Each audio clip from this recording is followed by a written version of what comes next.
ओम नमः शिवाय। हर हर महादेव। आज पौष माह के कृष्ण पक्ष की चतुर्दशी तिथि और गुरुवार है। कृष्ण पक्ष में आने वाली चतुर्दशी तिथि को मासिक शिवरात्रि का व्रत रखा जाता है। यह व्रत भगवान भोले शंकर और माँ पार्वती जी को समर्पित है और कल अमावस्या तिथि है, जिसका हमारे हिंदू धर्म में बहुत ही अधिक महत्व माना गया है। अब शुभारंभ करते हैं आज की कथा का। बोलो गणेश जी महाराज की जय हो। एक समय की बात है, गणेश जी ने पृथ्वी के मनुष्यों की परीक्षा लेने का विचार बनाया, तो वे अपना रूप बदलकर एक छोटे से बच्चे का रूप धारण करके पृथ्वी पर घूमने लगे और हाथ में एक चम्मच में दूध ले लिया और दूसरे हाथ में चुटकी भर चावल ले लिए और गली गली घूमकर आवाजें लगाने लगे कि कोई भाई मुझे खीर बना दो, कोई मुझे खीर बना दो। दूध और चावल तो मेरे पास हैं, कोई है जो मुझे खीर बना दे। तो उस बालक की इस तरह की बातें सुनकर सारे लोग हंसने लगे, कहने लगे कि भला इतने से दूध से कोई खीर बनती है। पर गणेश जी इसी तरह आवाजें लगाते रहे। एक गांव के बाद दूसरे गांव में इसी तरह चक्कर लगाते पुकारते घूम रहे थे। कोई भी खीर बनाने के लिए तैयार नहीं हुआ। सुबह से शाम हो गई। गणेश जी वैसे ही आवाजें लगा रहे थे तो शाम के समय एक बुढ़िया अपनी झोंपड़ी के बाहर बैठी हुई थी। तो गणेश जी वहाँ से पुकारते हुए निकले कि कोई मुझे खीर बना दो, कोई मुझे खीर बना दो। दूध और चावल तो मेरे पास हैं।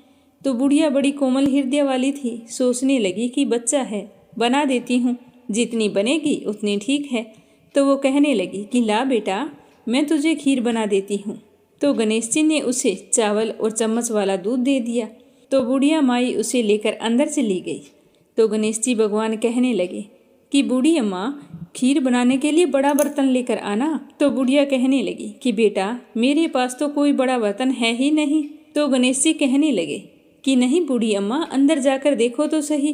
तो बुढ़िया जैसे ही अंदर गई तो एक बड़ी सारी कढ़ाई पड़ी थी। तो बुढ़िया को पता चल गया कि यह कोई साधारण बालक नहीं है। तो बुढ़िया ने चूल्हे पर उस कढ़ाई को चढ़ाया और जैसे ही बूढ़ी अम्मा ने वो दूध और चावल कढ़ाई के अंदर डाले तो उफान आता गया और कढ़ाई लबालब भर गई। जैसे जैसे खीर तैयार हो रही थी तो उसके अंदर से केसर की बहुत ही अच्छी खुशबू आ रही थी। तो खीर बनते ही गणेश जी भगवान ने बूढ़ी अम्मा से कहा कि माँ जी, मैं स्नान करके आता हूँ, आप ऐसे करो, पूरे नगर वासियों को न्योता दे दो ताकि वो भी खीर खाने के लिए आ जाए। तो बूढ़ी माँ ने कहा कि ठीक है। तो वो गांव वालों को न्योता देने के लिए चली गई। गणेश जी स्नान करने चले गए तो उसी समय बुढ़िया का बेटा और बहू खेत से आए थे। तो बहू सोचने लगी कि माँ जी तो पूरे नगर को न्योता देने चली है, तो मेरे लिए तो खीर नहीं बचेगी। तो उसने जल्दी से एक थाली ली और उसके अंदर खीर डालकर रसोई में किवाड़ के पीछे बैठ गई और कहने लगी कि ले गणेशिया भोग, ले गणेशिया भोग, और खीर खा ली। उस थाली को चक्की के नीचे छुपा दिया। बुढ़िया न्योता देकर आई तो गांव वाले सोचने लगे कि कल तक तो बुढ़िया के पास कुछ नहीं था और आज इतना धन हो गया है कि ये हमें खीर खिलाएगी। तो सारे मिलकर बुढ़िया के घर की ओर चल पड़े कि चलो देखते हैं कि आज बूढ़ी माई हमें क्या खिलाने वाली है। तो जैसे ही उसकी झोंपड़ी के पास गए तो खीर की बहुत ही अच्छी खुशबू आ रही थी। इतने में गणेश जी भगवान भी आ गए। तो बुढ़िया माई कहने लगी कि गणेशिया भोग लगा ले, गांव वाले आ गए हैं, उन्हें खीर परोसनी है। तो गणेश जी कहने लगा कि बूढ़ी माई, मैंने तो भोग लगा लिया। तो बुढ़िया कहने लगी कि आपने भोग कब लगाया? अभी तो आप बाहर से आ रहे हैं। तो वो कहने लगा कि माई, मुझे तो तुम्हारी बहू ने भोग लगा दिया है। अगर विश्वास नहीं हो तो चक्की के नीचे देख लो, थाली पड़ी है, उसके अंदर 2 चावल चिपके हैं। तो बूढ़ी माई ने चक्की के नीचे जाकर देखा तो सच में थाली पड़ी थी और उसमें 2 चावल चिपके हुए थे। तो वो समझ गई कि गणेश जी भगवान सच कह रहे हैं। तो फिर बुढ़िया ने सारे गांव वालों को खीर परोसी। तो सारे गांव वाले खूब तारीफ कर करके खीर खा रहे थे। फिर भी वो खीर खत्म होने का नाम नहीं ले रही थी। तो बुढ़िया गणेश जी से कहने लगी कि गणेशिया, अब मैं इस खीर का क्या करूं? ये तो कढ़ाई वैसी की वैसी ही भरी पड़ी है। तो उसने कहा कि बुढ़िया माई, सुबह न्योता और दे देना, एक बार सारे नगरवासियों को खीर खिला देना। तो बुढ़िया माई ने सुबह फिर उन्हें बुलाया, फिर भी खीर खत्म होने का नाम नहीं ले रही थी। तो इस खीर का समाचार राजा के कानों में पड़ गया। तो राजा ने अपने सैनिकों को भेजकर कहा कि जाओ उस बुढ़िया के पास से उस खीर की कढ़ाई को यहाँ लेकर आओ। तो राजा के आदमी आज्ञा पाते ही बुढ़िया के घर चली गई और वहाँ जाकर कहने लगी कि बूढ़ी अम्मा, इस कढ़ाई का आपके घर में क्या काम है? ये कढ़ाई तो राजमहल में शोभा देती है। तो यह कहकर वो कढ़ाई वहाँ से उठाकर राजमहल में ले आई। जैसे ही महल में लाकर उस कढ़ाई को रखा तो उस कढ़ाई के अंदर कीड़े मकोड़े बिलबिलाने लगे, सांप बिच्छू जहरीले जानवर घूमने लगे और बुरी तरह से बदबू आने लगी। तो यह देखकर राजा को बड़ी ही हैरानी हुई। उन्होंने बुढ़िया को बुलाया और कहा कि बूढ़ी माई, ये सब क्या है? ये ले जा तेरी कढ़ाई, पता नहीं क्या जादू टोना करती है। तुम्हारे घर में तो खुशबू आ रही थी और यहाँ लाते ही इस खीर में कीड़े मकोड़े पैदा हो गए हैं और कितनी बदबू आ रही है। तो वो बुढ़िया कहने लगी कि महाराज, आप देते तो पहले देते, ये तो मुझे गणेश जी भगवान ने दिया है। यह कहकर वो उस कढ़ाई को वहाँ से अपनी झोंपड़ी पर ले आई और गणेश जी भगवान को याद करके कहने लगी कि गणेश जी भगवान, अब इस कढ़ाई का मैं क्या करूँ? तो गणेश जी वहाँ पर प्रकट हुए और कहने लगे कि बूढ़ी माई, इस कढ़ाई को तुम घर के एक कोने में गाड़ दो और सुबह उठकर देख लेना। ऐसा कहकर अंतर्ध्यान हो गई। तो बुढ़िया माई ने जैसा गणेश जी ने कहा था वैसा ही किया। तो सुबह जब बूढ़ी माई की आंख खुली तो देखा झोंपड़ी की जगह सुंदर महल खड़ा था और जिस जगह उन्होंने कढ़ाई दबाई थी उस जगह को खोद कर देखा तो उस जगह सोनों की मोहरों से भरे हुए 2 घड़े निकले। तो यह देखकर बुढ़िया और उसकी बहू बहुत ही खुश हुई और दोनों गणेश जी भगवान का जयकारा लगाने लगी। उसी दिन से बुढ़िया और उसकी बहू दोनों ही प्रतिदिन गणेश जी भगवान की पूजा करने लगी। हे गणेश जी भगवान, जैसा आपने बुढ़िया को दिया वैसा सबको देना। कहानी कहने वाले को, सुनने वाले को और हुंकारा भरने वाले को सभी की सारी मनोकामनाएं पूर्ण करना। बोलो गणेश जी महाराज की जय हो। आज गुरुवार को भगवान श्री हरि विष्णु की कृपा पाने के लिए अपने सुनते हैं गुरुवार व्रत कथा। प्रेम भाव से कहिए लक्ष्मीपति नारायण की जय हो। प्राचीन समय की बात है कि भारतवर्ष में एक प्रतापी और दानी राजा रहा करता था। वह बहुत ही धार्मिक प्रवृत्ति का था। अपनी प्रजा का पालन बहुत ही अच्छे तरीके से करता था। हर समय जरूरतमंद के काम आता और गरीबों और ब्राह्मणों की सहायता करता और उन्हें खूब दान दिया करता था। लेकिन राजा के दान करने की बात उसकी रानी को बिल्कुल भी अच्छी नहीं लगती थी। वह ना तो गरीबों को दान देती, ना ही भगवान का पूजन करती और राजा को भी कहती कि राजन, आप इस तरह से गरीब लोगों में धन मत लुटाओ। अगर आप ऐसा ही करते रहे तो एक दिन ऐसा आएगा कि हमारे खजाने में बिल्कुल भी धन राशि नहीं बचेगी। लेकिन राजा पर रानी की बातों का कोई असर नहीं होता था। एक दिन राजा शिकार खेलने वन को गए हुए थे और रानी महल में अकेली थी। उसी समय बृहस्पति देव ने सोचा कि क्यों न आज रानी की परीक्षा ली जाए। यह सोचकर गुरु बृहस्पति ने एक साधु का भेष धारण करके राजा के महल में भिक्षा के लिए आ गए और आवाज़ें देने लगे। तो जैसे ही आवाज़ सुनकर रानी बाहर आई तो साधु बाबा ने कहा कि बेटा भिक्षा दो। तो रानी कहने लगी कि नहीं साधु महाराज, मैं भिक्षा नहीं दे सकती। तो साधु बाबा कहने लगे कि क्यों बेटी, क्या बात है? तो रानी कहने लगी कि हे साधु महाराज, मैं तो इस दान पुण्य से तंग आ गई हूँ। मेरे पति सारा धन लुटाते रहते हैं। मेरी तो इच्छा है कि इससे अच्छा तो ये हो कि हमारा सारा धन नष्ट हो जाए। फिर देखती हूँ कि राजा इस तरह दान कैसे करेंगे, क्योंकि इस धन को तो एक ना एक दिन ऐसे ही नष्ट होना है। क्योंकि राजा रात दिन गरीब लोगों में धन को लुटाते रहते हैं। तो रानी की बात सुनकर साधु बाबा ने कहा कि हे देवी, तुम तो बड़ी विचित्र हो।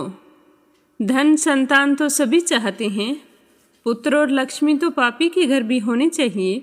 यदि तुम्हारे पास अधिक धन है तो भूखों को भोजन दो, प्यासों के लिए प्याऊ बनवाओ, मुसाफिरों के लिए धर्मशालाएं खुलवाओ।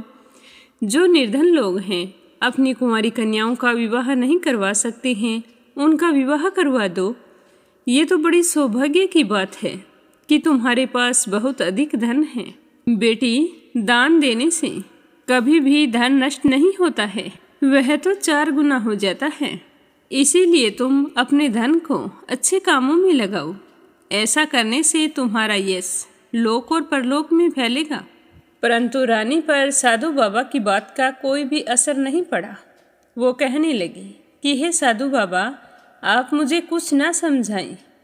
मैं ऐसा धन नहीं चाहती हूँ जो हर जगह बांटती फिरूं। तो रानी की बात सुनकर साधु बाबा बड़े ही दुखी हुए और फिर कहने लगे कि बेटी, तुम्हारी अगर यही इच्छा है तो ऐसा ही होगा। मैं तुम्हें कुछ उपाय बताता हूँ जिनके करने से बहुत ही जल्द तुम्हारा सारा धन नष्ट हो जाएगा। तुम गुरुवार के दिन घर को गोबर से लीपना, फिर सिर धोकर स्नान करना, भट्टी चढ़ाकर कपड़े धोना। ऐसा करने से सारा धन नष्ट हो जाएगा। इतना कहकर साधु महाराज वहाँ से अंतर्ध्यान हो गए। यह सुनकर रानी बहुत ही खुश हुई।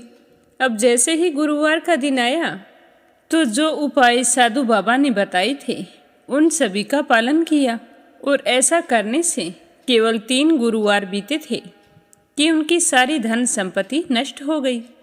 भोजन के लिए राजा का परिवार तरसने लगा। अब तो ऐसे दिन आ गए थे कि उन्हें एक अन्न का दाना भी नसीब नहीं हो रहा था। तो एक दिन राजा ने रानी से कहा कि रानी, तुम यहीं पर रहो, मैं दूसरे देश को जाता हूँ, क्योंकि यहाँ पर मुझे सारे लोग जानते हैं। इसीलिए मैं कोई छोटा कार्य तो कर नहीं सकता। मैं थोड़ा बहुत धन कमा कर लाऊंगा जिससे हमारा गुजर बसर अच्छे से हो जाएगा। ऐसा कहकर राजा परदेश चले गए और वहाँ जाकर जंगल से लकड़ी काट कर लाते और शहर में बेच देते। तो इस तरह अपना जीवन यापन करने लगे। लेकिन लकड़ियाँ बेचने से राजा को ज़्यादा कुछ नहीं मिलता था। खुद का गुजारा बड़ी मुश्किल से होता था। और उधर पीछे राजा के जाते ही रानी और दासी बहुत ही दुखी रहने लगी। एक बार की बात है कि रानी और दासी को 7 दिन तक बिना भोजन के रहना पड़ा। दोनों भूख से व्याकुल हो उठी। तो रानी ने दासी से कहा कि दासी, पासी के नगर में मेरी बहन रहती है, वो बड़ी धनवान है। तो उसके पास जा और भोजन की सामग्री ले आना। उससे कहना कि आपकी बहन ने कहा है, ताकि हमारा कुछ दिन तक अच्छे से गुजर बसर हो जाए, वरना भूख के मारे मेरे तो प्राण निकल जाएंगे। तो दासी रानी के कहे अनुसार उनकी बहन के पास गई। उस दिन गुरुवार का दिन था और रानी की बहन उस समय गुरुवार की व्रत कथा सुन रही थी। दासी ने रानी के पास जाकर कहा कि हे रानी जी, आपकी बहन ने मुझे आपके पास भेजा है। लेकिन रानी ने सामने से कोई जवाब नहीं दिया। जब दासी को रानी की बहन से कोई उत्तर नहीं मिला तो वह बहुत ही दुखी हुई और भाग्य को कोसती हुई वापिस अपनी रानी के पास आ गई और आकर रानी को सारी बात बता दी कि आपकी बहन ने मेरी बात का कोई भी जवाब नहीं दिया है। तो दासी की बात सुनकर रानी कहने लगी कि जब अपने ही ग्रह खोटे हों तो क्यों कोई हमारी सहायता करेगा। और रानी की आंखें पानी से भर आई। और उधर रानी की बहन पूजा समाप्त करके उठी तो सोचने लगी कि मेरी बहन की दासी पता नहीं क्यों आई थी। मेरे नाम बोलने से वो अवश्य दुखी हुई होगी, मुझे जाना चाहिए।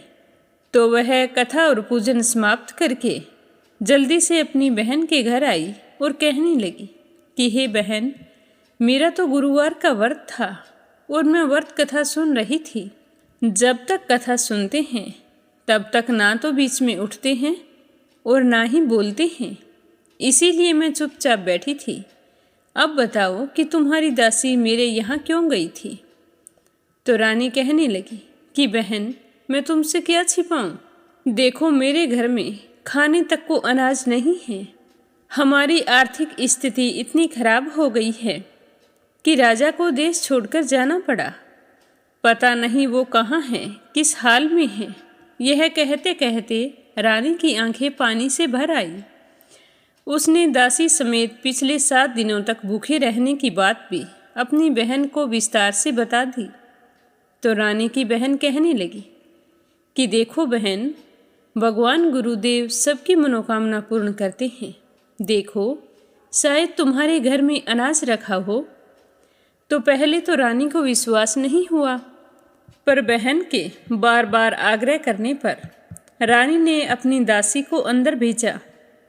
तो दासी ने अंदर जाकर देखा तो सचमुच एक अनाज से भरा हुआ घड़ा मिल गया। तो वह बहुत ही खुश हुई और बाहर आकर रानी से कहने लगी कि रानी साहिबा, देखो, अनाज से भरा हुआ घड़ा है। हमें तो इतने दिन तक दिखाई ही नहीं दिया। ये तो भगवान की ही कृपा है। तो यह सुनकर रानी बहुत ही खुश हुई।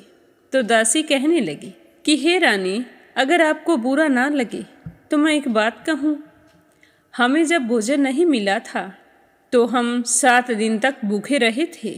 तो मेरा तो कहना यही है कि आप अपनी बहन से गुरुवार के व्रत की विधि और कथा पूछ लो, ताकि हम भी व्रत कर सकें। और व्रत करने से गुरु बृहस्पति देव हम पर प्रसन्न हो जाए तो हमारे भी दिन बदल जाएंगे। तो दासी की बात सुनकर रानी ने अपनी बहन से पूजा की सारी विधि पूछी। तो उसकी बहन ने बताया कि गुरुवार के दिन चने की दाल और मुनक्का से भगवान विष्णु का केले की जड़ में पूजन करें तथा घी का दीपक जलाएं, व्रत कथा सुने और पीला ही भोजन करें और इस दिन नमक ना खाएं। इससे गुरु बृहस्पति देव बहुत ही प्रसन्न होते हैं। इस तरह व्रत और पूजन की सारी विधि बताकर रानी की बहन अपने घर चली गई। 7 दिन के बाद जब गुरुवार का दिन आया, रानी और दासी दोनों ने व्रत रखा। गुड़साल में जाकर चना और गुड़ ले आई। फिर उससे केले की जड़ में भगवान श्री हरि विष्णु की पूजा की और अपने मंगल जीवन की कामना करते हुए रानी ने अपने से हुई भूल चूक के लिए क्षमा मांगी। पूजा पाठ करने से दोनों को बहुत ही खुशी हुई, लेकिन फिर दोनों सोचने लगी कि ये पीला भोजन कहाँ से आएगा। यह सोच सोचकर दोनों बड़ी ही दुखी हो रही थी। उन्होंने पूरे श्रद्धा भाव से व्रत रखा था। तो गुरु बृहस्पति देव उनसे बहुत ही प्रसन्न थे। तो उन्होंने एक साधारण व्यक्ति का रूप धारण किया और 2 थालों में सुंदर पीला भोजन लाकर दासी को पकड़ाकर चले गए। भोजन देखकर दासी बहुत ही खुश हुई। फिर थाल लेकर अंदर आई और रानी से कहने लगी कि देखो रानी, भगवान ने हमारे लिए पीला भोजन भेजा है। तो रानी और दासी दोनों प्रेम पूर्वक भोजन करने लगी। उसके बाद से वे सभी गुरुवार को व्रत और पूजन करती। तो गुरु भगवान की कृपा से उनके पास फिर से धन संपत्ति आ गई। परंतु रानी फिर से पहले की तरह आलस्य करने लगी। तो एक दिन दासी रानी को समझाने लगी कि हे रानी, पहले भी तुम्हारे पास धन था तो तुम इसी तरह आलस्य करती थी। दान करने में, धन रखने में बहुत कष्ट होता था। तुम्हारी ही गलती की वजह से हमारा सारा धन नष्ट हो गया और हम दाने दाने के मोहताज हो गए। और अब हमें विष्णु भगवान की कृपा से धन मिला है तो तुम फिर से आलस्य करने लगी हो। हे रानी, मैं नहीं चाहती कि जो दुख हमने भोगे थे वो हमें फिर से भोगने पड़े। हे रानी, हमने बड़ी मुसीबतों के बाद यह धन पाया है, इसीलिए हमें इस धन को दान पुण्य में लगाना चाहिए। भूखे मनुष्यों को भोजन करवाओ, धन को शुभ कार्यों में खर्च करो, जिससे तुम्हारे कुल का यश बढ़ेगा, स्वर्ग की प्राप्ति होगी और तुम्हारे पितर प्रसन्न होंगे। तो दासी की बात सुनकर रानी ने अपने धन को शुभ कार्यों में खर्च करना शुरू कर दिया, जिससे पूरे नगर में उसका यश फैलने लगा, जिससे रानी को बहुत ही खुशी होती थी। अब रानी में आलस्य बिल्कुल भी नहीं रहा। पर राजा के तो वही हाल थे। जंगल में जाते, लकड़ियां काट कर लाते और फिर उन्हें बाजार में बेचकर अपने लिए भोजन की व्यवस्था करते। तो एक दिन राजा बहुत ही दुखी हो गए और एक पेड़ के नीचे आसन जमाकर बैठ गई। अपने पुराने दिनों को याद करके और आज की हालत देखकर राजा व्याकुल हो गए और दुखी होकर राजा रोने लगे। उस दिन गुरुवार का दिन था, तो राजा ने देखा कि निर्जन वन में एक साधु प्रकट हुए हैं। वो साधु के भेष में स्वयं गुरु भगवान थे। वो लकड़हारे बने राजा के सामने आए और कहने लगे कि हे लकड़हारे, तू इस सुनसान जंगल में चिंता मगन क्यों बैठा है? तो लकड़हारे ने दोनों हाथ जोड़कर प्रणाम किया और कहा कि हे साधु महाराज, आप तो सब कुछ जानने वाले हैं, मैं क्या कहूँ। इस तरह कहकर राजा रोने लगे और साधु को अपनी आत्मकथा सुनाई। तो लकड़हारे की बात सुनकर साधु बाबा ने कहा कि तुम्हारी पत्नी ने गुरुवार के दिन गुरु भगवान का निरादर किया है, जिसके कारण रुष्ट होकर उन्होंने तुम्हारी यह दशा कर दी है। अब तुम सारी चिंता छोड़ दो और मेरे कहने पर चलो, तुम्हारे सारे कष्ट दूर हो जाएंगे और भगवान विष्णु तुम्हें पहले से भी अधिक धन संपत्ति देंगे। तुम ऐसा करना कि गुरुवार के दिन कथा करना, व्रत रखना, 2 पैसे के चने मुनक्के लाकर उसका प्रसाद तैयार करना और 1 लोटा शुद्ध जल से भरकर उसमें शक्कर मिलाकर अमृत तैयार करना। कथा सुनने के पश्चात अपने सारे परिवार वाले और कथा सुनने वाले प्रेमियों में अमृत व प्रसाद बांटकर स्वयं भी उस प्रसाद को ग्रहण करना। अगर तुम ऐसा करोगे तो भगवान तुम्हारी सारी मनोकामनाएं पूर्ण कर देंगे। तो साधु के ऐसे वचन सुनकर लकड़हारा कहने लगा कि हे प्रभु, मुझे लकड़ी बेचकर इतना धन नहीं मिलता है कि मैं भोजन कर लेने के पश्चात भी कुछ बचा सकूं। मैंने रात्रि में अपनी पत्नी को व्याकुल देखा है। मेरे पास ऐसा कुछ नहीं है जिससे मैं उसकी खबर मंगा सकूं। तो लकड़हारे की बात सुनकर साधु बाबा कहते हैं कि तुम किसी बात की चिंता मत करो। गुरुवार के दिन तुम रोजाना की तरह लकड़ियां लेकर जब शहर को जाओगे तो तुमको रोजाना से दुगना धन प्राप्त होगा, जिससे तुम भली भांति भोजन कर लोगे और बृहस्पति देव की पूजा का सामान भी आ जाएगा। इतना कहकर साधु बाबा अंतर्ध्यान हो गए। धीरे धीरे दिन बीतते गए। फिर वही गुरुवार का दिन आया।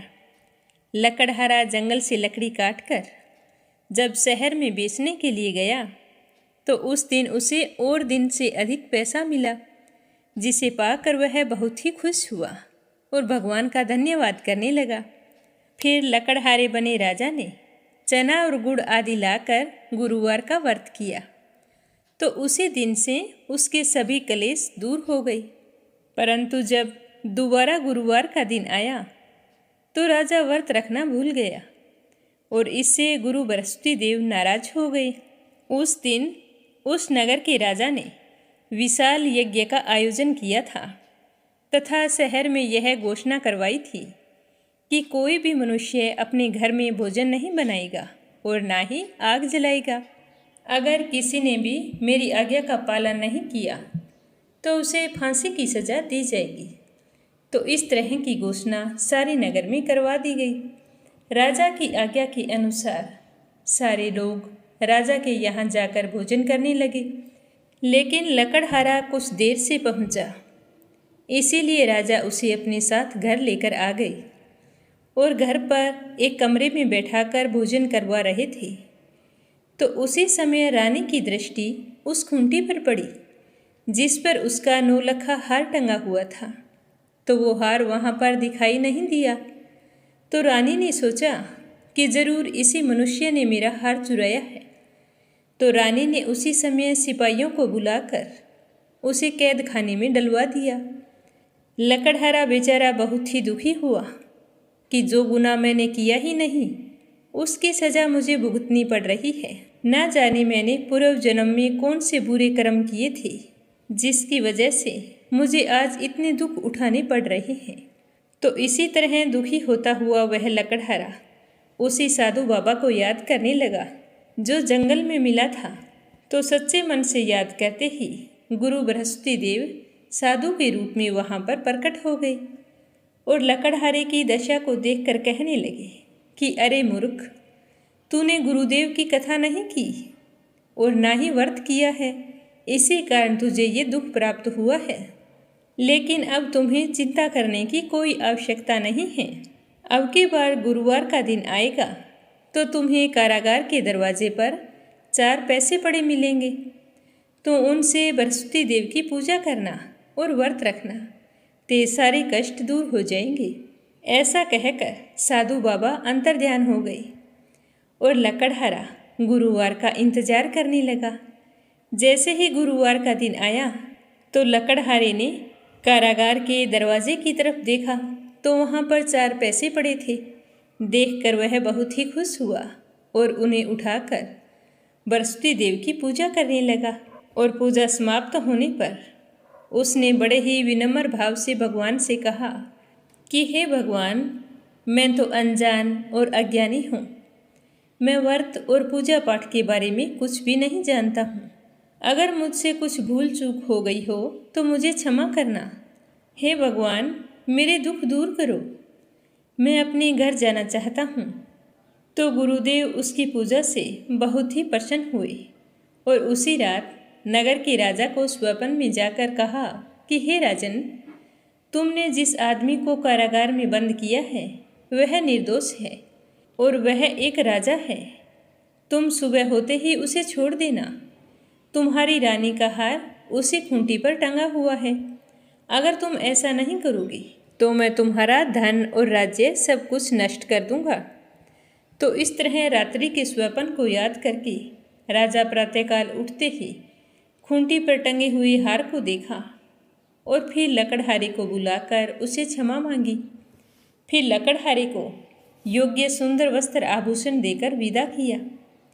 गुरुदेव की आज्ञा अनुसार लकड़हारा अपने नगर की ओर चल दिया। जब राजा अपने नगर के निकट पहुंचा तो उसे बड़ा ही आश्चर्य हुआ, क्योंकि नगर में पहले से अधिक बाग, तालाब, कुएं तथा बहुत सी धर्मशाला, मंदिर आदि बन गए थे। तो राजा पूछने लगे कि ये बाग और धर्मशाला किसने बनवाई है? तो सारे लोग कहने लगे कि ये तो सब रानी और बांदी ने बनवाई है। तो राजा को बहुत ही आश्चर्य हुआ और गुस्सा भी आया कि रानी के पास इतना धन कहाँ से आया, जो मेरे जाते ही उसने इतने कुएं बावड़ी बनवा दिए हैं। तभी एक व्यक्ति जाकर रानी को खबर कर देता है कि राजा आ गए हैं और महल की तरफ आ रहे हैं। तो रानी ने बांदी से कहा कि हे दासी, जो कुछ मैं कह रही हूँ तुम ध्यान से सुनना। राजा हमको कितनी बुरी हालत में छोड़ गए थे और हमारी ऐसी हालत देखकर कहीं वो वापस ना लौट जाएं, क्योंकि वो सोचेंगे कि हमारे पास इतना धन कहाँ से आया है, कहीं हमारी नीयत में खोट तो नहीं आ गया। इसीलिए हे दासी, तुम दरवाजे पर खड़ी हो जा। तो रानी की बात सुनकर दासी दरवाजे पर खड़ी हो गई। राजा आए तो उन्हें अपने साथ महल में ले आई। तब राजा ने क्रोध करते हुए अपनी रानी से कहा कि हे रानी, तुम्हें ये धन कहाँ से प्राप्त हुआ? तुम ऐसा कौन सा कार्य करती हो जो आज तुम्हारे पास इतना धन वैभव है? तो राजा के गुस्से को शांत करती हुई रानी कहती है कि हे राजन, मैंने ऐसा कोई कार्य नहीं किया है। यह सारा धन तो हमें गुरु बृहस्पति देव ने दिया है। मैं तुम्हारे जाने के बाद में गुरु बृहस्पति देव के व्रत करके उनकी पूजा पाठ करती हूँ, तो उसी की वजह से हमें ये धन प्राप्त हुआ है। तो राजा सोचने लगे कि साधु बाबा की बात सच थी। फिर से धन और अपने परिवार को पाकर राजा बहुत ही खुश हुए और राजा ने निश्चय किया कि 7 रोज बाद तो सारे लोग गुरु बृहस्पति देव का पूजन करते हैं, व्रत रखते हैं, परंतु मैं अब से रोजाना दिन में 3 बार कहानी कहा करूँगा और रोजाना व्रत किया करूँगा। अब राजा के दुपट्टे में हर समय चने की दाल बंधी रहती। अब राजा 3 बार दिन में कहानी कहते और रोजाना व्रत रखते। एक दिन राजा ने विचार किया कि कितने महीने हो गए अपनी बहन के यहाँ नहीं गया हूँ, मुझे अपनी बहन से मिलकर आना चाहिए। तो ऐसा निश्चय करके राजा घोड़े पर सवार होकर अपनी बहन के घर के लिए रवाना हो गई। थोड़ी दूर गए तो कथा कहने का समय हो गया। तभी मार्ग में राजा ने देखा कि कुछ आदमी एक मुर्दे को लेकर जा रहे हैं। तो राजा ने उन्हें रोक कर कहा कि अरे भाइयों, मेरे गुरु बृहस्पति देव की कथा सुन लो। तो वो कहने लगे कि लो, इनकी सुनो, हमारा तो आदमी मर गया है और इसे अपनी कथा की पड़ी है।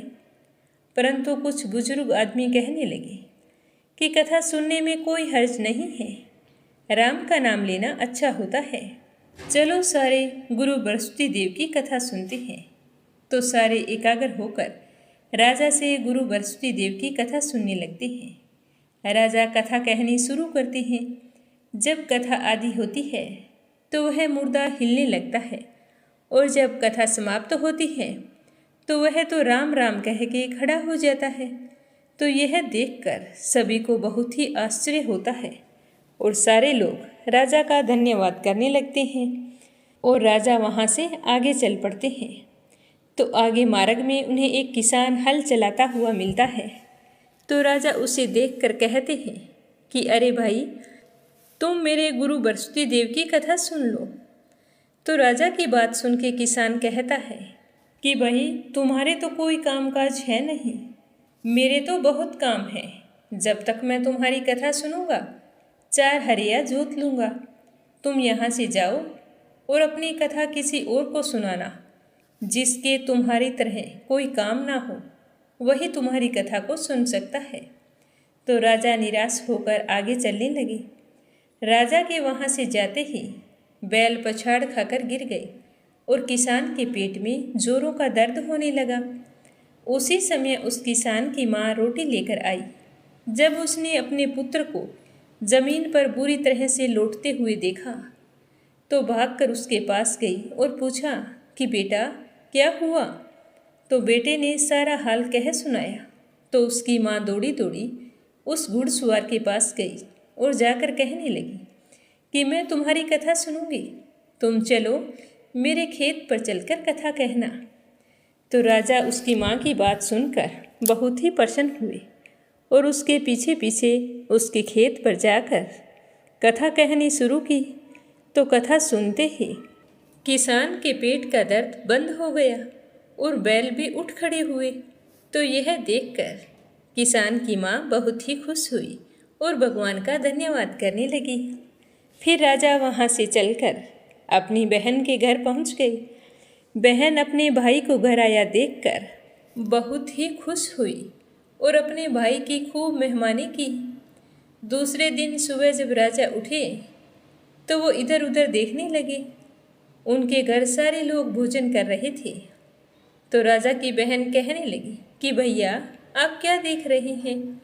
तो राजा ने अपनी बहन से कहा कि बहन, आप तो सारे लोग भोजन कर रहे हैं और मैं तो रोजाना गुरु बृहस्पति देव की कथा कहता हूँ। अब यहाँ पर कोई भूखा मनुष्य मिलेगा जो मेरे गुरु बृहस्पति देव की कथा सुन ले? तो बहन कहने लगी कि भैया, हमारा तो ऐसा देश है कि उठकर सारे लोग पहले भोजन करते हैं और बाद में कोई अन्य काम करते हैं। अगर कोई पड़ोस में है तो मैं देख आती हूँ। ऐसा कहकर वो देखने के लिए चली गई, परंतु उसे ऐसा कोई व्यक्ति नहीं मिला जिसने भोजन ना किया हो। अतः वह एक कुम्हार के घर गई जिनका लड़का बीमार था। वहाँ जाकर उसे पता चला कि यहाँ पर 3 दिन से किसी ने भोजन नहीं किया है। तो रानी ने कुम्हार से कहा कि कुम्हार भाई, मेरे भाई से गुरु बृहस्पति देव की कथा सुन लो। तो कुम्हार कथा सुनने के लिए तैयार हो गया।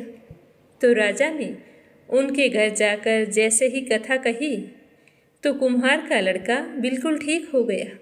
अब तो राजा की चारों तरफ खूब प्रशंसा होने लगी। अपनी बहन के यहाँ रहते हुए कई दिन हो गए थे। तो एक दिन राजा ने अपनी बहन से कहा कि बहन, हम अपने नगर को जाना चाहते हैं। मैं चाहता हूँ कि तुम भी तैयार हो जाओ। तो राजा की बहन अपनी सास के पास जाकर कहती है कि माँ जी, मेरे भैया मुझे कुछ दिनों के लिए अपने साथ लेकर जाना चाहते हैं। तो उसकी सास कहती है कि हाँ हाँ, क्यों नहीं, चली जा। परंतु अपने लड़कों को साथ लेकर मत जाना, क्योंकि तेरे भाई के कोई औलाद नहीं है और हमारे बच्चों के साथ कहीं कोई ऊंच नीच हो गई तो हम क्या करेंगे। तो वह अपने भाई के पास आकर कहती है कि भैया मैं तो चलूँगी, पर मेरा कोई भी बालक हमारे साथ नहीं जाएगा। तो राजा कहने लगे कि बहन, जब कोई बालक ही नहीं जाएगा तो तुम चलकर क्या करोगी। और राजा मन ही मन बड़े ही दुखी हुए। दुखी मन से अपने नगर को लौट आए। तो रानी ने आते ही पूछा कि राजन, आप इस तरह से उदास क्यों हैं, क्या बात है। बहन के घर जाकर आए हैं, तो बताइए कैसी थी आपकी बहन और भांजे। तुम लोगों ने क्या क्या बातें की थी। मैं तो सोच रही थी कि तुम अपनी बहन और बच्चों को साथ लेकर आओगे, हमारे भी यहाँ पर कुछ दिन रौनक लग जाएगी। तो राजा की आंखों में आंसू आ गए। तो रानी ने पूछा कि राजन, आपकी आंखों में आंसू, क्या बात हो गई। वहाँ पर सारे कुशल मंगल तो थे ना। तो राजा ने सारी बात बताते हुए कहा कि मेरी बहन अकेली आ रही थी, अपने बच्चों को ससुराल में छोड़ के आ रही थी, क्योंकि हम निर्वंशी हैं, हमारा तो मुंह देखने का भी धर्म नहीं है। इस तरह कहते हुए राजा रोने लगे। तो रानी उन्हें चुप कराती हुई कहने लगी कि हे प्रभु, गुरु बृहस्पति देव ने हमें सब कुछ दिया है और मुझे पूरा विश्वास है कि औलाद भी अवश्य ही देंगे। पर राजा बड़े ही उदास थे। उस दिन उन्होंने भोजन नहीं किया, भूखे प्यासे सो गए। तो उसी रात को गुरु बृहस्पति देव ने राजा को स्वप्न में दर्शन देकर कहा कि हे राजा, सारे सोच त्याग दे, तेरी रानी गर्भ से है। तो राजा यह बात सुनकर बहुत ही खुश हुए। सुबह होते ही राजा ने यह खबर रानी को सुनाई। तो राजा और रानी दोनों बहुत ही खुश हुए और अपनी संतान का बड़ी ही बेसब्री से इंतजार करने लगे। 9 महीने पूरे होने पर रानी ने बहुत ही सुंदर पुत्र को जन्म दिया। राजा पुत्र जन्म से बहुत ही खुश थे। फिर रानी के पास आकर कहते हैं कि हे रानी, स्त्री भोजन के बिना रह सकती है, परंतु कहे बिना नहीं रह सकती। फिर भी मैं आपसे कुछ कहना चाहता हूँ। जब मेरी बहन यहाँ पर आए तो तुम उसे कुछ मत कहना। तो रानी ने राजा की बात सुनकर हाँ कर दी। राजा की बहन को जब यह शुभ समाचार मिला कि भाई के घर पुत्र का जन्म हुआ है, तो वह बहुत ही खुश हुई और बधाई लेकर अपने भैया के यहाँ आ पहुँची। जिस समय वह आई उस समय राजा घर पर नहीं थे। तो रानी कहने लगी कि ननंद बाईसा, घोड़ा चढ़कर तो नहीं आई, गधा चढ़ी आई हो। तो राजा की बहन कहने लगी कि भाभी, अगर मैं इस प्रकार ना कहती तो तुम्हें औलाद कैसे मिलती। गुरु बृहस्पति देव ऐसे ही हैं, जैसे जिसके मन में कामना होती है वे उन्हीं को पूर्ण करते हैं। जो सद्भावना पूर्वक गुरुवार का व्रत करता है और व्रत कथा पढ़ता है, सुनता है या सुनाता है, उसकी सारी मनोकामनाएं गुरु बृहस्पति देव पूरी कर देते हैं और सदैव उसकी रक्षा करते हैं। इस संसार में जो भी मनुष्य सद्भावना से भगवान जी का पूजन व्रत सच्चे हृदय से करता है, उसकी सारी मनोकामनाएं पूर्ण होती है। प्रेम से बोलो, गुरु बृहस्पति देवता की जय हो, विष्णु भगवान की जय हो। अब अपने सुनते हैं भागवत कथा का आगे का अध्याय। प्रेम भाव से सुनते रहिए। बोलो श्री हरि विष्णु भगवान के अनंत स्वरूपों की जय हो। मैत्रेय जी कहने लगे कि हे विदुर जी, जब देवहूति ने अपने प्रिय पति देव का स्मरण किया तो अपने को सहेलियों के सहित वहीं पाया जहाँ प्रजापति कर्दम जी विराजमान थे। उस समय अपने को सहस्त्रों स्त्रियों के सहित अपने प्राणनाथ के सामने देखकर और इसे उनके योग का प्रभाव समझकर देवहूति को बड़ा ही विस्मय हुआ। हे विदुर जी, जब कर्दम जी ने देखा कि देवहूति का शरीर स्नान करने से अत्यंत निर्मल हो गया है और विवाह काल से पूर्व उसका जैसा रूप था वह उसी रूप को पुनः पाकर अपूर्व शोभा से संपन्न हो गई है। वस्त्रों से सुसज्जित वह बहुत ही सुंदर दिखाई दे रही थी। हजारों विद्याधारियां उसकी सेवा में लगी हुई हैं तथा उसके शरीर पर सुंदर सुंदर वस्त्र शोभा पा रहे हैं। तो यह देखकर करदम जी बहुत ही प्रसन्न हुए और फिर बड़े प्रेम से उसे विमान पर चढ़ाया। उस समय अपनी प्रिया के प्रति अनुरक्त होने पर भी करदम जी की महिमा मन और इंद्रियों पर प्रभुता कम नहीं हुई। विद्याधारियां उनके शरीर की सेवा कर रही थी। खिले हुए कुमुद के फूलों से श्रृंगार करके अत्यंत सुंदर बने हुए वे विमान पर इस प्रकार शोभा पा रहे थे मानो आकाश में तारागणों से घिरे हुए चंद्रदेव विराजमान हों। उस विमान पर निवास करके उन्होंने दीर्घ काल तक कुबेर जी के समान मेरु पर्वत की घाटियों में विहार किया। ये घाटियाँ 8 लोकपालों की विहार भूमि हैं। इसमें कामदेव को बढ़ाने वाली शीतल मंद सुगंध वायु चलकर इनकी कमनीय शोभा का विस्तार करती है तथा श्री गंगा जी के स्वर्ग लोक से गिरने की मंगलमय ध्वनि निरंतर गूंजती रहती है। उस समय भी दिव्य विद्याधारियों का समुदाय उनकी सेवा में उपस्थित था और सिद्धगण वंदना किया करते थे। तो इस प्रकार अपनी प्राण प्रिया देवहूति के साथ उन्होंने विश्रम्भक, सुरसन, नंदन, पुष्पभद्र और चेतरथ आदि अनेकों देव उद्यानों तथा मानसरोवरों में अनुराग पूर्वक विहार किया।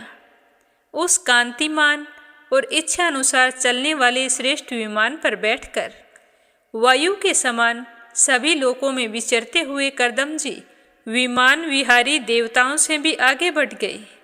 हे विदुर जी, जिन्होंने भगवान के भवव्यहारी पवित्र चरण कमलों का आश्रय लिया है, उन धीर पुरुषों के लिए कौन सी वस्तु या शक्ति दुर्लभ है, वो तो जो चाहे पा सकते हैं।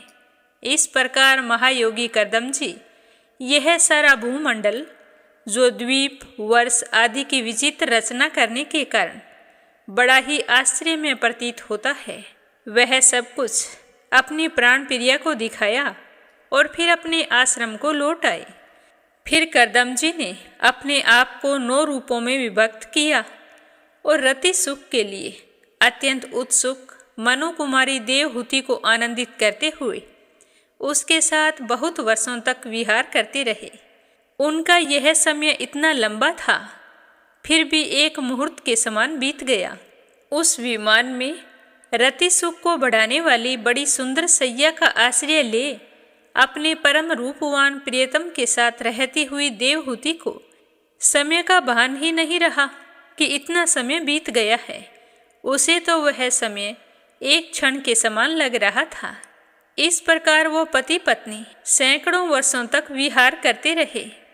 आत्मज्ञानी करदम जी सब प्रकार के संकल्पों को जानते थे, अतः देवहूति को संतान प्राप्ति के लिए उत्सुक देखकर तथा भगवान के आदेश को स्मरण करके उन्होंने अपने स्वरूप के 9 विभाग किए तथा कन्याओं की उत्पत्ति के लिए एकाग्र चित्त से अर्धांग रूप में अपनी पत्नी की भावना करते हुए उसके गर्भ में वीर्य स्थापित किया।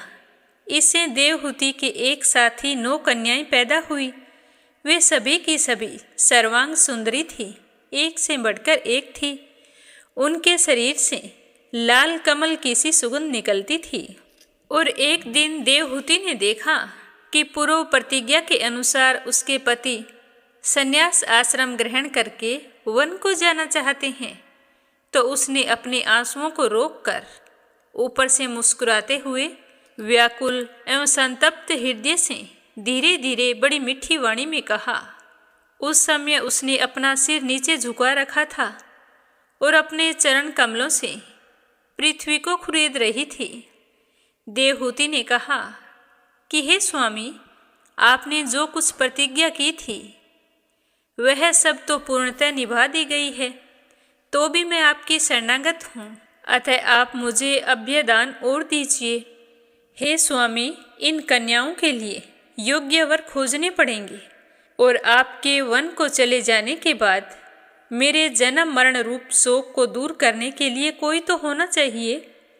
हे स्वामी, अब तक परमात्मा से विमुख रहकर मेरा जो समय इंद्रिय सुख भोग में बीता है वह तो निरर्थक ही गया। आपके परम प्रभाव को न जानने के कारण ही मैंने इंद्रियों के विषयों में आसक्त रहकर आपसे अनुराग किया। तथापि यह भी मेरे संसार भय को दूर करने वाला ही होना चाहिए। अज्ञानतावश असत पुरुषों के साथ किया हुआ जो संग संसार बंधन का कारण होता है वही सत्पुरुषों के साथ किए जाने पर असंगता प्रदान करता है। संसार में जिस पुरुष के कर्मों से ना तो धर्म का संपादन होता है, ना वैराग्य उत्पन्न होता है और ना भगवान की सेवा संपन्न होती है, वह पुरुष जीते जी मुर्दे के समान होता है। अवश्य ही मैं भगवान की माया से ठगी गई हूँ, जो आप जैसे मुक्तिदाता पति देव को पाकर भी मैंने संसार बंधन से छूटने की इच्छा नहीं की। अतः इन सब से परे भी आप ही हैं। मैं आप भगवान कपिल की शरण लेता हूँ। हे प्रभु, आपकी कृपा से मैं तो तीनों ऋणों से मुक्त हो गया हूँ और मेरे सारे मनोरथ भी पूर्ण हो चुके हैं। अब मैं संन्यास मार्ग को ग्रहण करके आपका चिंतन करते हुए शोक रहित होकर विचरूंगा। आप समस्त प्रजाओं के स्वामी हैं, इसीलिए मैं आपकी आज्ञा चाहता हूँ। तो कर्दम मुनि की बात सुनकर कपिल के रूप में अवतार हुए श्री भगवान जी ने क्या कहा, यह अपने सुनेंगे कल की कथा में। आज की कथा को यहीं पर विराम देते हैं। प्रेम भाव से सुनने के लिए आप सभी का बहुत बहुत धन्यवाद। बोलो विष्णु भगवान की जय हो। अगली कहानी अपने सुनेंगे केशव दास जी की भक्ति। बोलो कान्हा जी की जय हो। एक समय की बात है कि भगवान के एक परम भगत थे जिनका नाम था श्री केशव दास। उनका चरित्र अत्यंत पावन और प्रेरणादायक था। एक बार वे कथा सुनने गए हुए थे तो कथा के वक्ता ने कहा कि जीवन की कमाई कहाँ लगाई जाए जो सात्विक मानी जाए। तो प्रवक्ता कहने लगा कि जो कुछ कमाया है वह परिवार में लगाया जाए, घर में लगाया जाए, पर उसकी सार्थकता तो तब है जब वह ठाकुर जी की प्रसन्नता का कारण बने। इस तरह उन्होंने आगे कहा कि यदि वही धन संतों की सेवा में लगाया जाए तो वह सात्विक और सार्थक है। तो केशव दास को यह बात बहुत ही अच्छी लगी और प्रसन्न होते हुए अपने घर आ गई। घर आकर अपनी पत्नी से कहने लगे कि प्रिय, हम जो कमाते हैं उसका थोड़ा थोड़ा भाग संतों की सेवा में लगाएंगे। क्या तुम इस बात के लिए राजी हो? तो पत्नी ने कहा कि स्वामी, ये भी कोई पूछने की बात है, ये तो बहुत अच्छी बात है और मैं आपके हर कार्य में आपका साथ दूंगी। तो यह सुनकर केशव दास बहुत ही खुश हुए। लेकिन केशव दास की आर्थिक स्थिति अच्छी नहीं थी, पर विश्वास बहुत ही दृढ़ था। दोनों ने निश्चय किया कि कमाई का एक अंश संतों की सेवा में अवश्य लगाएंगे। तो ये कहा भी जाता है कि जब हम दृढ़ निश्चय कर ही लेते हैं तो भगवान हमारे लिए सारी व्यवस्था करते हैं। तो केशव दास जी भी नियमित रूप से संतों की सेवा करने लगे। भगवान की कृपा से उतना ही भोजन बनता जितना संतों के लिए पर्याप्त होता, परंतु उन दोनों के लिए भोजन नहीं बचता। फिर भी वे दोनों पति पत्नी बहुत ही खुश होकर उनकी सेवा करते थे। भगवान से उन्हें कभी कोई शिकायत नहीं की। लेकिन भगवान अपने भक्तों की कठिन परीक्षा लंबी नहीं चलने देते।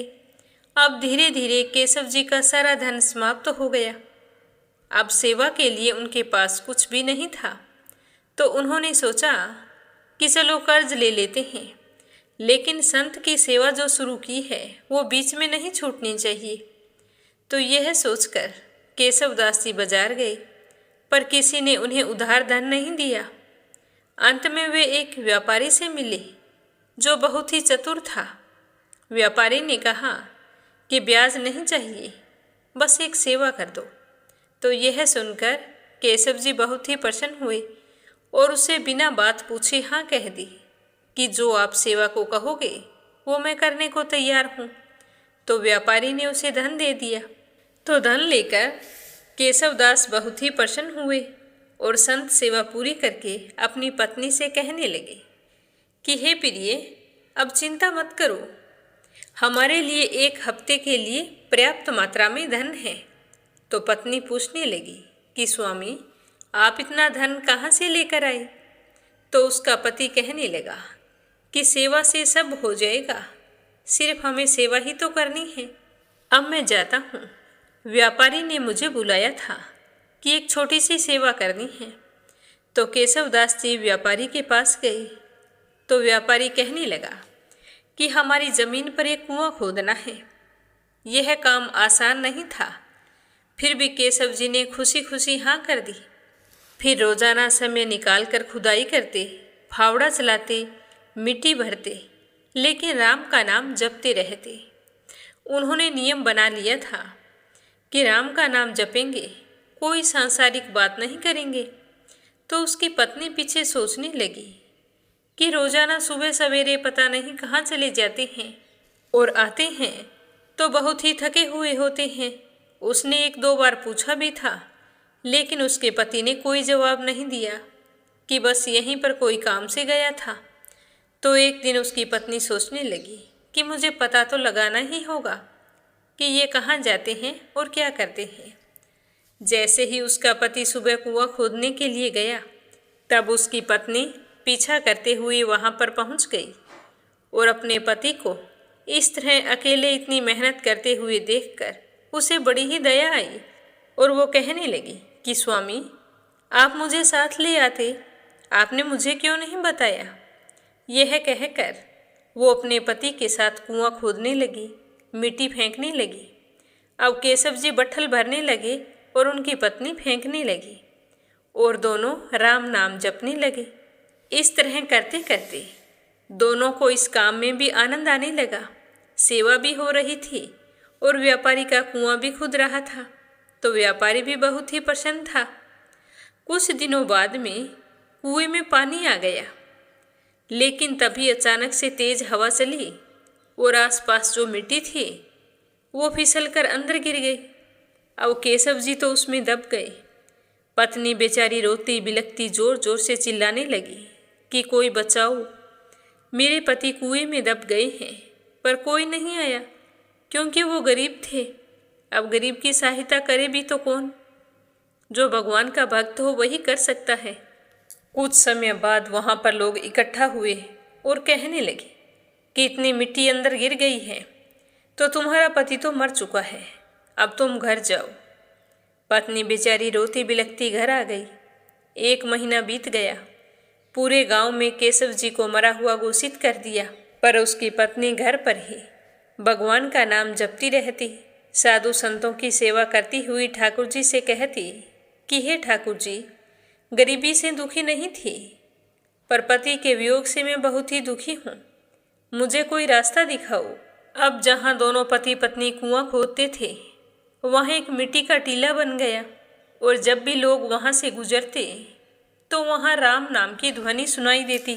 इसके साथ ही ढोल, मजीरा, करताल जैसी मधुर ध्वनियाँ भी सुनाई देती थी। तो लोगों को लगता कि कहीं आसपास कोई महोत्सव चल रहा है, पर गांव में कोई उत्सव नहीं होता था। धीरे धीरे लोगों को शक होने लगा, तो वे राजा के पास गए और कहने लगे कि हे राजन, जहाँ व्यापारी का कुआं खुद रहा था वहाँ अब रेत का टीला है और जब भी उसके पास से गुजरते हैं तो वहाँ राम नाम की ध्वनि सुनाई देती है। और उस कुएं के अंदर हमारे गांव का जो एक गरीब व्यक्ति था केशवदास, वो दब गया था। तो राजा ने अपने सैनिकों से कहा कि जाओ, इसका पता लगाओ और उस जगह को खोद कर देखो। तो सैनिकों ने वहां जाकर उस टीले की मिट्टी हटवाई तो अंदर एक कुंज जैसी जगह बनी हुई दिखाई दी। वहां पर केशवदास जी ध्यान मगन होकर कीर्तन कर रहे थे। उनके पास दीपक जल रहा था, प्रसादी रखी थी और जीव जंतु उनके कीर्तन में रमे हुए थे।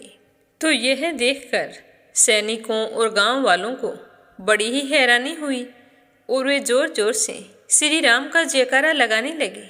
तो उनकी आवाज़ें सुनकर केशवदास जी ने अपनी आंखें खोली और फिर वहाँ से बाहर आ गई। देखो भगवान की सच्ची भक्ति का कितना असर हुआ कि जो असंभव लग रहा था वो भी संभव हो गया। जब केशवदास जी वहाँ से बाहर निकलकर अपने घर गए तो उसकी पत्नी उन्हें देखकर बहुत ही खुश हुई और मन ही मन ठाकुर जी का धन्यवाद करने लगी। फिर दोनों पति पत्नी उसी तरह संतों की सेवा करने लगे। कान्हा जी के आशीर्वाद से उनके काम में बरकत हुई। जितना भी रोजाना कमाते थे उसका एक हिस्सा भी नहीं लगता कि संतों की सेवा हो जाती। इस तरह दिन दुगनी रात चौगुनी तरक्की करने लगे। तो इस तरह कान्हा जी के आशीर्वाद से धनवान और पुत्रवान हो गए। बोलो कान्हा जी की जय हो। अब अपने सुनते हैं लपसी और तपसी की कहानी। बोलो लपसी तपसी की जय हो। बहुत पुराने समय की बात है। एक गांव में एक ब्राह्मण परिवार रहा करता था। उसमें पति पत्नी के अलावा उनके 2 बच्चे थे। एक बेटा था, एक बेटी थी। ब्राह्मण दंपति बहुत ही सरल स्वभाव के थे। समय मिलने पर प्रभु का स्मरण किया करते थे। उनकी बेटी बहुत ही संस्कारी और सुशील थी, लेकिन उनका बेटा आवारा किस्म का था। वह कोई काम धाम नहीं करता और ना ही कभी अपने माँ बाप का कहना मानता था। समय के साथ दोनों बहन भाई बड़े हो गए। बहन की शादी कर दी गई, पर भाई का वही हाल था। उसके माँ बाप ने उसे समझाया कि बेटा अब हम वृद्ध हो चले हैं, तुम कोई काम किया करो, लेकिन उस पर उनकी बातों का कोई असर नहीं होता था। तो एक दिन ब्राह्मणी अपने पति से कहने लगी कि स्वामी आप बिल्कुल काम छोड़ दीजिए। जब घर में कुछ भी नहीं होगा तो यह अपनी जिम्मेदारी समझेगा और काम पर लग जाएगा। तो ब्राह्मण ने दूसरे दिन से काम पर जाना छोड़ दिया। तो यह देखकर उनके बेटे ने कोई काम नहीं किया और चोरी करने चला गया। आते जाते राहगीरों को लूट लेता और उसी से अपने घर का गुजारा किया करता था। तो उसकी लूटने और चोरी करने की आदत से सारे गांव वाले उसे लपसी कहने लगे। तो लपसी की इस हरकत से उसके माँ बाप बहुत ही दुखी रहते थे, पर वह किसी की सुनने के लिए तैयार नहीं था। इसी तरह समय बीतता गया। एक दिन की बात है कि लपसी एक पीपल के पेड़ पर बैठा था। तभी शिव पार्वती जा रहे थे। पार्वती माता गहनों से लदी हुई थी। तो लपसी उन्हें देखकर सोचने लगा कि सूरत के कितने गहने हैं, आज ये सारे के सारे लूट लूँगा तो मुझे कई महीनों तक चोरी नहीं करनी पड़ेगी। तो वह लूटने के इरादे से पीपल की ओट में होकर बैठ गया। जैसे ही शिव पार्वती वहाँ से जाने लगे तो लपसी एकदम से शिव पार्वती के सामने आकर कहने लगा कि जल्दी से जितने सारे गहने पहन रखे हैं उतार दो। तो पार्वती माता कहने लगी कि तुम चोरी क्यों करती हो, तुम्हें पता है चोरी करना पाप है। तो लपसी कहने लगा कि क्या करूं, घर पर मेरे माँ बाप हैं, मेरी एक भांजी है, उनके लिए दोनों समय भोजन की व्यवस्था कहाँ से करूं, मुझे कोई काम तो आता नहीं है। तो लपसी की बात सुनकर पार्वती माता कहने लगी कि तुम जो चोरी करके पाप करते हो, इस पाप का भागी कौन बनेगा। तो लपसी कहने लगा कि मेरे घर वाले सारे बनेंगे। तो पार्वती माता कहने लगी कि कोई नहीं बनेगा, पाप के भागी केवल तुम बनोगे। तो लपसी कहने लगा कि मैं लूट खोस कर उन्हीं के लिए लेकर जाता हूँ, तो पाप के भागी तो उन्हें बनना ही पड़ेगा। तो लपसी की बात सुनकर पार्वती माता ने हंसकर कहा कि हम यहीं पर बैठे हैं और तुम अपने घर जाओ, अपने घर वालों से पूछो कि कोई तुम्हारे पाप का भागी बनेगा क्या। तो यह सुनकर लपसी भागा भागा अपने घर आया और अपनी माँ के पास गया और कहने लगा कि माँ, मैं चोरी करके लाता हूँ, राह चलते राहगीरों को लूटता हूँ, तुम्हारे लिए ही तो करता हूँ। तो तुम मुझे एक बात बताओ, चोरी करने से जो पाप लगता है तो आप मेरे पाप के भागी बनोगे। तो लपसी की बात सुनकर उसकी माँ कहने लगी कि बेटा, मैंने तो तुमसे नहीं कहा कि तुम चोरी करके लाओ, तुम कमा कर लाओ, हमें तो 2 वक्त की रोटी चाहिए, मैं तो तुम्हारी पाप की भागी नहीं बनूंगी। तो माँ के मुंह से इस तरह की बात सुनकर लपसी तो हैरान हो गया। फिर वह अपने पिताजी के पास गया और जाकर कहने लगा कि पिताजी, मैं जो कुछ भी लूट खोस के लाता हूँ वो आपके लिए ही तो लाता हूँ। देखो मैंने लूट कर कितना धन इकट्ठा कर लिया है, कितने ऐशो आराम हैं तुम्हारे। अगर मैं चोरी नहीं करता तो क्या ये सब हमें मिलता? पिताजी, मैं तुमसे एक बात पूछता हूँ कि चोरी करने से पाप लगता है, तो उस पाप में आप मेरे भागीदार बनोगे क्या? तो लप्सी की बात सुनकर उसके पिताजी कहने लगे कि बेटा, मैंने नहीं कहा कि तुम चोरी करके लाओ, तुम कमा कर लाओ, मैं तुम्हारे पाप का भागी नहीं बनूंगा। तो माँ बाप के मुंह से इस तरह की बात सुनकर वह बहुत ही उदास हुआ और सोचने लगा कि मैं कितने महीनों से चोरी कर रहा हूँ, ना जाने मुझ पर कितना पाप चढ़ गया है, और ये तो बोल रहे हैं कि पाप के भागी हम नहीं बनेंगे, तो अब क्या होगा? तो वह बड़े ही दुखी मन से शिव पार्वती से मिलने के लिए चल पड़ा। जैसे ही घर से बाहर निकलने लगा तो उसकी छोटी सी भांजी दरवाजे पर खेल रही थी। उसे पता नहीं था कि पाप पुण्य क्या होता है, तो वो कहने लगी कि मामा, पाप की भागी मैं बनूंगी। तो उसके इस तरह कहते ही लप्सी ने उसे गोद में उठाया और चल पड़ा।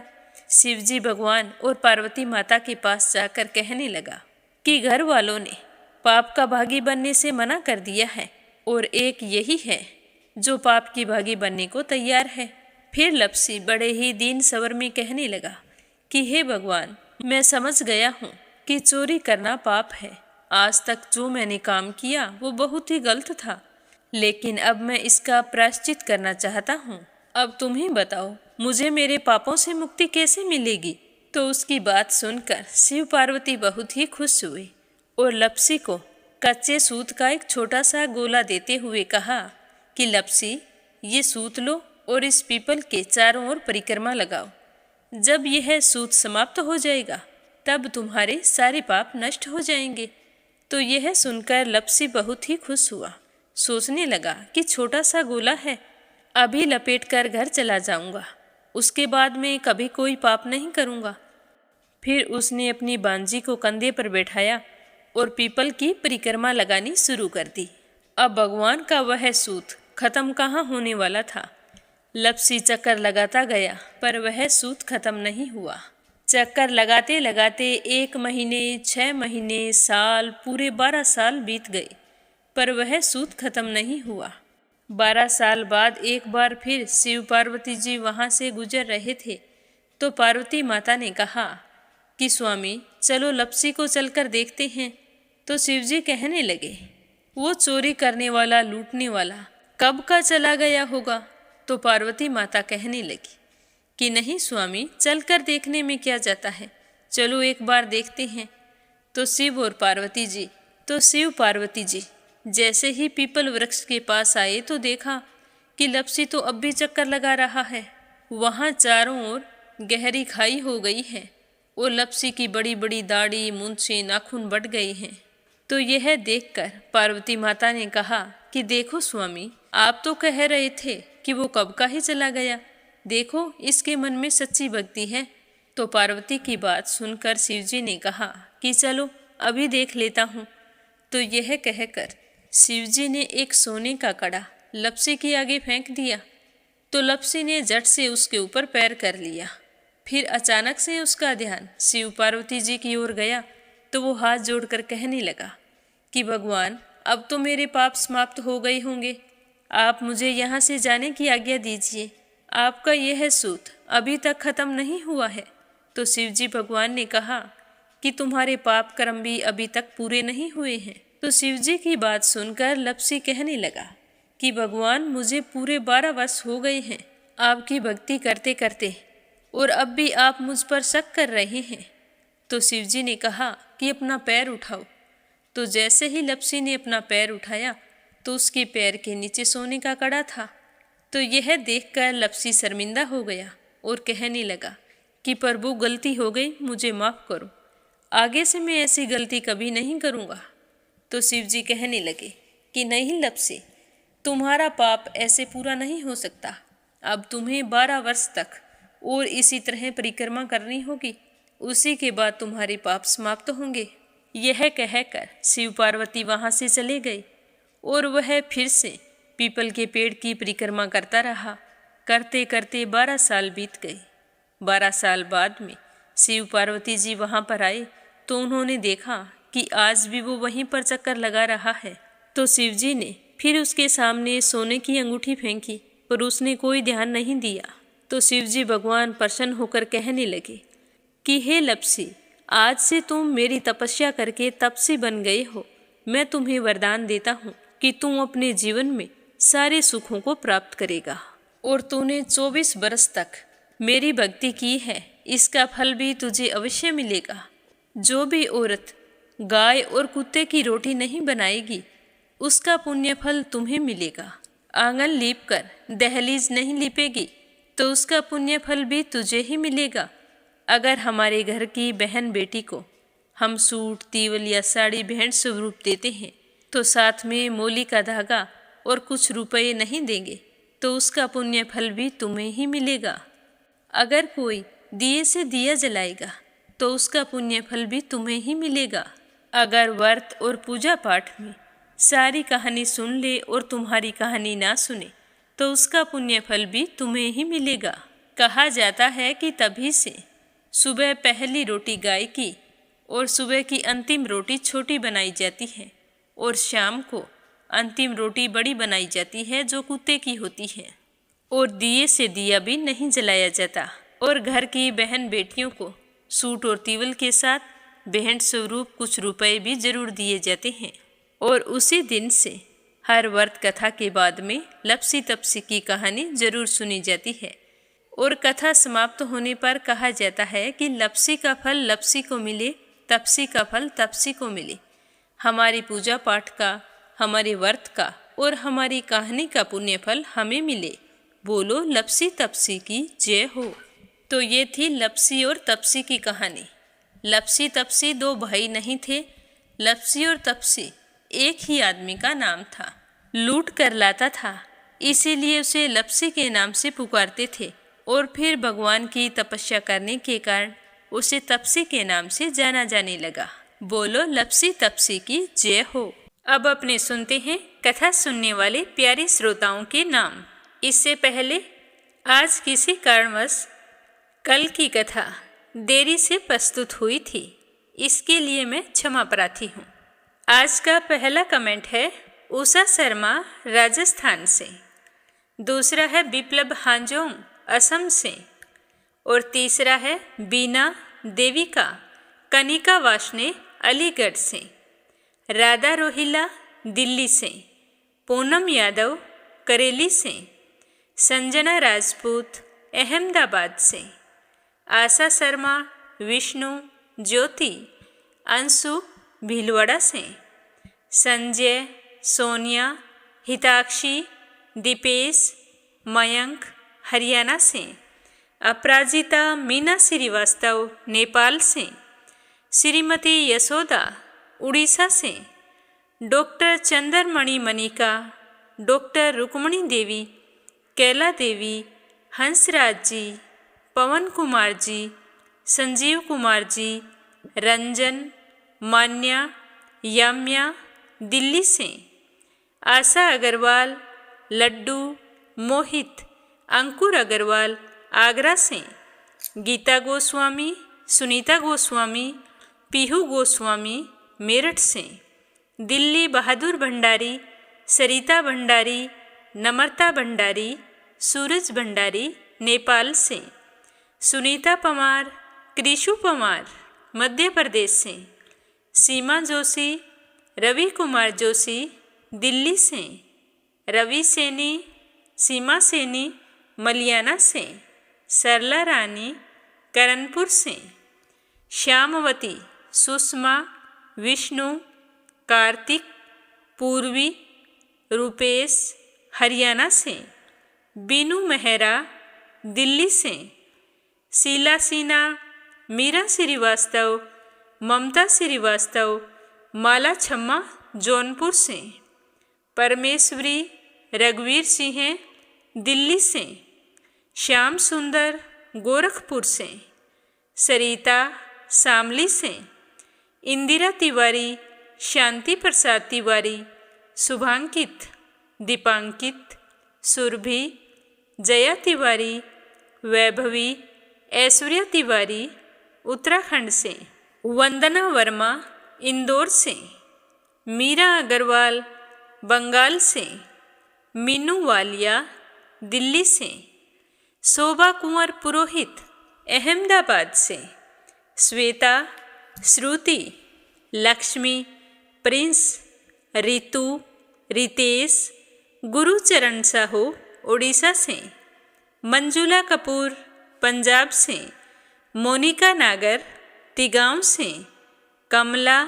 गुरुग्राम से, गोपाल प्रसाद अग्रवाल, श्रीमती फूलवती देवी अग्रवाल, रमेश चंद्र अग्रवाल, कृष्ण मुरारी अग्रवाल, श्रीमान बनवारी लाल अग्रवाल हाथरस से, संगीता अग्रवाल, कमला देवी अग्रवाल दुलिया महाराष्ट्र से, यूएन तिवारी, इंदिरा तिवारी लखनऊ से, आरती खैरावर अगरखर से, प्रमोद यादव साहू हिमाचल प्रदेश से, मंजू मेहता बारा से, संजीव कंसल, कविता कंसल, हितेश कंसल, आरुष कंसल, रानी कंसल मुजफ्फरनगर से, रुक्मणी शर्मा अंबाला से, सुदेश शर्मा बीके शर्मा लुधियाना से, किरण पानीपत से,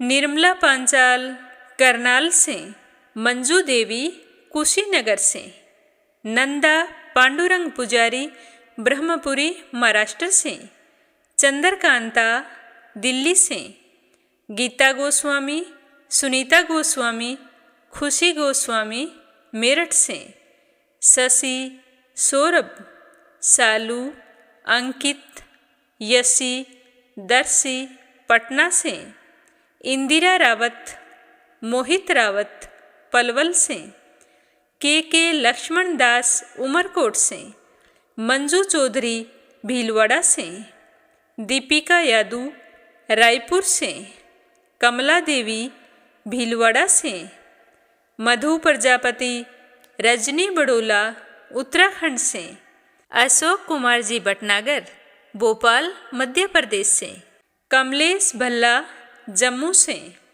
सरोज अग्रवाल जबलपुर से, योगेश्वरी भटनागर राजस्थान से, अनीता अमृतसर से, शीलता तिवारी कानपुर से, श्रीमती कमलेश जबलपुर से, सुमन चांदोरा जोधपुर से, पूजा पाठक उत्तराखंड देहरादून कोशानी से, निकिता सेजवानी, करण सेजवानी, पायल सेजवानी, पवन सेजवानी, विशाल सेजवानी, रूबी सेजवानी अहमदाबाद से, सावित्री ईश्वरलाल रामचंदानी गाजियाबाद से, रजनी मुद्रा बड़ायुन से, पुष्पा चंदर बेंगलुरु से, जयश्री पवार, गोरखनाथ पवार, आरना शीतल, विश्वजीत पवार